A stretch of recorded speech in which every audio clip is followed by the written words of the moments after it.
જય શ્રી કૃષ્ણ. મારી ચેનલમાં આપ સૌનું હાર્દિક સ્વાગત છે. આજે આપણે મગની દાળનો ઉપયોગ કરીને એકદમ પોચા અને ટેસ્ટી દહીં વડા બનાવીશું. તો વિડીયોને સ્કીપ કર્યા વિના એન્ડ સુધી અવશ્ય જોજો. 3 થી 4 વ્યક્તિને નાસ્તામાં સર્વ કરી શકાય તેટલા દહીં વડા બનાવવા માટે મેં અડધો કપ મગની મોગળ દાળને 5 કલાક અગાઉ સાદા પાણીમાં પલાળી રાખી હતી. દાળ સરખી ફૂલે એટલે તેમાંથી બધું જ પાણી નિતારી તેને 2 થી 3 વખત પાણીથી ધોઈ એક ચાળણીમાં કાઢી અને 10 મિનિટ માટે કોરી થવા દઈશું. દાળને 5 કલાકથી વધુ સમય માટે ન પલાળવી, નહીંતર તેમાંથી થોડી ટિપિકલ સ્મેલ આવવા લાગશે.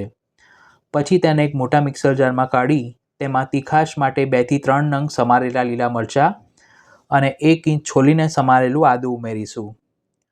પછી મિક્સરનું ઢાંકણ બંધ કરી તેને સરખી રીતે વાટી લઈશું. વાટતી વખતે તમને જરૂર લાગે તો 1 થી 2 ચમચી જેટલું પાણી ઉમેરી શકો છો. વધુ પાણીનો ઉપયોગ ન કરવો, નહીંતર ખીરું જો પાતળું બનશે તો તળતી વખતે વડા સરખા ફૂલશે નહીં. દાળ આખી ન રહે તેનું ખાસ ધ્યાન રાખવું. તૈયાર કરેલા ખીરુંને એક બાઉલમાં કાઢી તેમાં અડધી ચમચી અથવા તો સ્વાદ પ્રમાણે મીઠું અને ફ્લેવર માટે 5 ચમચી જેટલી હિંગ ઉમેરી ખીરુંને એક જ દિશામાં 8 થી 10 મિનિટ માટે સરખું ફેંટી લઈશું. આ રીતે ખીરુંને ફેંટવાથી તે સરસ ફૂલીને હળવું બનશે અને તેનો રંગ પણ થોડો બદલાશે. ખીરુંને ચેક કરવા માટે પાણી ભરેલી વાટકીમાં થોડું ખીરું ઉમેરી જોવું. જો તે પાણી ઉપર તરતું હોય તો સમજવું કે તે પરફેક્ટ ફેંટાયું છે. આ રીતનું ખીરું તૈયાર થાય એટલે કઢાઈમાં જરૂર મુજબ તેલ ગરમ કરી નાની સાઇઝના વડા તળી લઈશું. તળતી વખતે ગેસની ફ્લેમ મીડિયમ ટુ હાઈ રાખવી અને તેલનું ટેમ્પરેચર મીડિયમ હોવું જોઈએ. અત્યારે આપણે જેટલું માપ લીધું છે તેમાંથી નાની સાઇઝના 22 થી 25 નંગ દહીં વડા તૈયાર કરી શકાય છે. નીચેની બાજુથી વડા થોડા સોનેરી રંગના થાય એટલે થોડી વારે તેને જારા વડે ફેરવતા જવું અને બધી બાજુથી સરસ લાઇટ બદામી રંગના થાય અને અંદરથી પણ બિલકુલ કાચા ન રહે તે રીતે તેને તળી લેવા. એકવાર વડાને તળવામાં આશરે 3 મિનિટ જેટલો સમય લાગે છે. દહીં વડા બનાવતી વખતે જો તમે દાળને પલાળીને પછી બનાવો તો તમારે તેમાં સોડા ઉમેરવાની જરૂર નથી રહેતી. આ રીતે વડા સરસ તળાય એટલે તેને કઢાઈમાંથી બહાર કાઢી લઈશું. હવે એક બાઉલમાં મેં થોડું મીઠું લીધું છે અને તેમાં 500 ml જેટલું હૂંફાળું ગરમ પાણી રેડીશું, જેથી મીઠું પાણીમાં સરસ ઓગળી જાય. હવે તળેલા વડાને આ હૂંફાળા ગરમ પાણીમાં ડીપ કરી અને તેને ઢાંકીને મિનિમમ 15 થી 20 મિનિટ માટે મૂકી રાખીશું, જેથી તે સરસ ફૂલીને પોચા થઈ જશે. દહીં બનાવવા માટે મેં 250 ગ્રામ સરસ મોળું અને તાજું દહીં લીધું છે. તેમાં 3 થી 4 ચમચી જેટલી દળેલી ખાંડ અને સ્વાદ પ્રમાણે અથવા તો 1/4 ટીસ્પૂન જેટલું સંચળ ઉમેરીશું. સંચળના બદલે તમે સિંધવ કે મીઠુંનો પણ ઉપયોગ કરી શકો છો.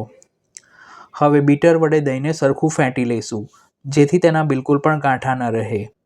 દહીં સ્વાદમાં ખાટું ન હોય કે પાણીવાળું ન હોય તેનું ખાસ ધ્યાન રાખવું. આ રીતે દહીં વડા માટેનું સરસ ઘટ્ટ દહીં બનીને તૈયાર છે. દહીં ઘરે કેવી રીતે જમાવવું તેનો વિડીયો પણ મેં ચેનલ પર પોસ્ટ કર્યો છે. લિંક ઉપર ડિસ્ક્રિપ્શન બોક્સમાં અને આઈ બટન પર આપી છે. 20 મિનિટ પછી વડા પહેલાં કરતાં ફૂલી ગયા છે. હવે હથેળી વડે તેને પ્રેસ કરી તેમાંથી બધું જ વધારાનું પાણી નિતારી લઈશું. અત્યારે મેં એકલી મગની દાળનો ઉપયોગ કર્યો છે. તમે 1/4 કપ મગની અને 1/4 કપ અડદની દાળ લઈ અને આ જ રીતે દહીં વડા બનાવી શકો છો. વડાને સર્વિંગ પ્લેટમાં ગોઠવી આપણે જે ગળ્યું દહીં તૈયાર કર્યું હતું તે દરેક વડા ઉપર 1 થી 2 ચમચી જેટલું રેડીશું.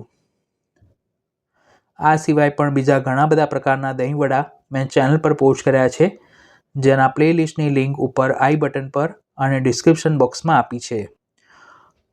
શરદ પૂર્ણિમા ઉત્સવના દિવસે પણ આપણે શયનભોગમાં આ રીતના દહીં વડા સિદ્ધ કરી શ્રી પ્રભુને સામગ્રીમાં ભોગ ધરી શકીએ છીએ. હવે વડાની ઉપર આપણે થોડી ગ્રીન ચટણી રેડીશું અને પછી તેના ઉપર થોડી ખજૂર આમલીની મીઠી ચટણી રેડીશું. આ બંને ચટણીની રેસીપી લિંક પણ મેં નીચે ડિસ્ક્રિપ્શન બોક્સમાં આપી છે. હવે વડાને વધુ ચટપટા અને ટેસ્ટી બનાવવા માટે તેના ઉપર થોડો શેકેલા જીરાનો ભૂકો અને લાલ મરચું પાવડર ભભરાવીશું. તમે ચાટ મસાલો કે જીરાવન મસાલો પણ ભભરાવી શકો છો. પછી વડાને વધુ આકર્ષક બનાવવા માટે તેના ઉપર થોડી તળેલી નમકીન બુંદીથી તેને ગાર્નિશ કરીશું. તો જોતાં જ ખાવાનું મન થઈ જાય તેવા એકદમ પોચા અને ટેસ્ટી મગની દાળના દહીં વડા બનીને તૈયાર છે. તમે પણ આ રેસીપી ઘરે જરૂર ટ્રાય કરજો. વિડીયો પસંદ આવી હોય તો તેને લાઇક અને શેર કરવાનું ન ભૂલશો. ફરી મળીશું એક નવી રેસીપી સાથે. Thanks for watching this video.